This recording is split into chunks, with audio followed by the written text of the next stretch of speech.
Hello दोस्तों, बहुत बहुत स्वागत है आप सभी का ब्रेकिंग टाइम्स में। और वक्त हो चला है दिन भर की बड़ी खबरों का, तो आइए एक नजर डालते हैं आज की बड़ी खबरों पर। कोरोना ने रोकी ड्रैगन की रफ्तार। चीन से एक चौंकाने वाली रिपोर्ट सामने आई जिसमें बताया गया कि पिछले महीने चीन की 40% आबादी कोरोना से हुई संक्रमित। ग्वालियर व्यापार मेला का आज होगा शुभारंभ। इसमें प्रदेश के सीएम शिवराज सिंह चौहान वर्चुअल शामिल रहेंगे, जबकि केंद्रीय मंत्री तोमर और सिंधिया कार्यक्रम में उपस्थित रहेंगे। केंद्र और राज्य सरकारों के बीच साझेदारी को मिलेगा बढ़ावा। 3 दिवसीय राष्ट्रीय सम्मेलन का आयोजन। ट्विटर को लेकर चौंकाने वाली रिपोर्ट आई सामने, जिसमें दावा किया गया है कि 200 मिलियन से अधिक यूजर्स की ईमेल आईडी हुई हैक। भारत जोड़ो यात्रा हरियाणा में दूसरे चरण के तहत सनौली पानीपत से फिर शुरू। यह यात्रा जीटी रोड तक जाएगी, जहां राहुल गांधी जी एक जनसभा को संबोधित करेंगे। संयुक्त राष्ट्र अंतरिम सुरक्षा बल में भारतीय बटालियन के हिस्से के रूप में भारत सूडान में महिला शांति सैनिकों की पलटन करेगा तैनात। विदेश सचिव क्वात्रा ने कहा 12 जनवरी से विशेष वर्चुअल शिखर सम्मेलन की मेजबानी करेगा भारत। 120 से ज्यादा देशों को किया जाएगा आमंत्रित। राजस्थान जोधपुर के इलाके में एक बस और एक ट्रक के टकराने से हुआ भीषण सड़क हादसा, जिसमें 3 लोगों की मौत की खबर है, वहीं 12 लोग से ज्यादा घायल। पीएम मोदी की मिशन कर्मयोगी, जिसमें सिविल सेवा अफसरों के ट्रेनिंग के तरीके में किया गया बड़ा बदलाव। कोलकाता हाईकोर्ट ने मेनका गंभीर के खिलाफ गिरफ्तारी सहित कोई भी ठोस कार्रवाई करने से ईडी पर मौजूदा प्रतिबंध को हटाया।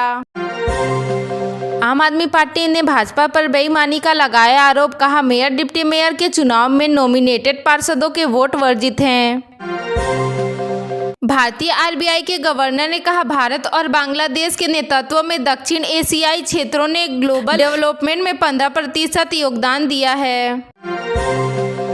यूपी में हर महीने मेधावी छात्रों को मिलेगा इनाम। सीएम योगी आदित्यनाथ ने किया निपुण सम्मान का ऐलान।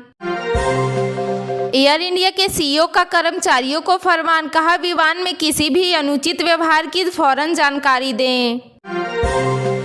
मध्य प्रदेश के इंदौर में होने वाली ग्लोबल इन्वेस्टर्स समिट की तैयारी जोरों पर है। वहीं इस समिट में 40 देशों के इन्वेस्टर्स होंगे शामिल।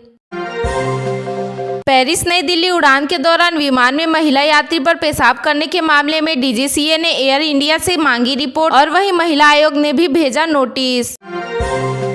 अंडमान और निकोबार द्वीप समूह में रक्षा मंत्री राजनाथ सिंह ने देश के सबसे दक्षिणी सिरे इंदिरा पॉइंट का दौरा किया, और उन्होंने सैनिकों के साथ बातचीत कर राष्ट्र हितों की रक्षा करने के लिए प्रोत्साहित किया। यूपी के आध्यात्मिक व धार्मिक स्थलों के विकास में निवेश करेगा टाटा कंपनी। साथ ही वहां एयर इंडिया फ्लाइट शुरू करने का ऐलान किया। इसी के साथ यूपी को मिला 5 लाख करोड़ का निवेश। अमेजॉन के मालिक जेफ बेजोस को हुआ भारी नुकसान। एक रिपोर्ट के मुताबिक शेयर बाजार में 1% गिरावट से $670 मिलियन का हुआ नुकसान। दिल्ली शराब घोटाले मामले में ईडी ने दायर की दूसरी चार्जशीट, जिसमें 12 आरोपियों के नाम शामिल। केंद्रीय मंत्री अनुराग ठाकुर ने दिल्ली में एक विशेष कार्यक्रम में इस साल होने वाली Y20 शिखर सम्मेलन का लोगो और वेबसाइट की लॉन्च। दिल्ली में मेयर व डिप्टी मेयर चुनाव पर हंगामे को लेकर बीजेपी ने आम आदमी पार्टी पर कसा तंज और कहा तैयारी से आए थे आपके गुंडे, और ब्लेड जैसे धारदार हथियार से बीजेपी पार्षदों को मारा। जापान में बढ़ा कोरोना का कहर। स्वास्थ्य विभाग के अनुसार जापान में एक दिन में 456 मौत और पिछले माह हजारों लोगों की मौत की खबर है। भारत बांग्लादेश सीमा पर बीएसएफ ने 89 रोहिंग्या मुसलमानों को पकड़ा। इसी के साथ भारी मात्रा में प्रतिबंधित चीजों को भी किया जब्त, साथ ही बचाए हजारों मवेशी।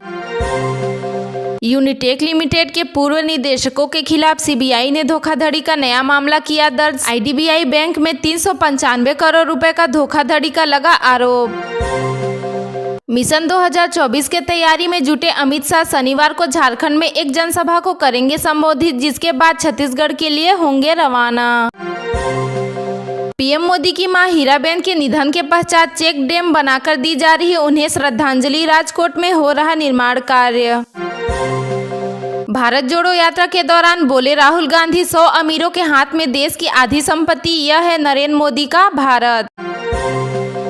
भारतीय हॉकी टीम को लेकर उड़ीसा के सीएम नवीन पटनायक ने किया बड़ा ऐलान। विश्व कप जीतने पर हर एक खिलाड़ी को 1 करोड़ का पुरस्कार देने की घोषणा की।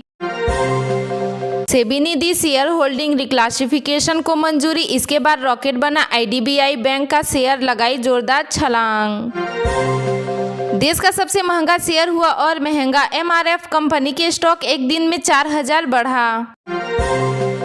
मुकेश अंबानी के रिलायंस इंडस्ट्री के अलग अलग कारोबार की कमान अपने बच्चों को सौंपने के बाद खुद ग्रीन एनर्जी की संभालेंगे कमान।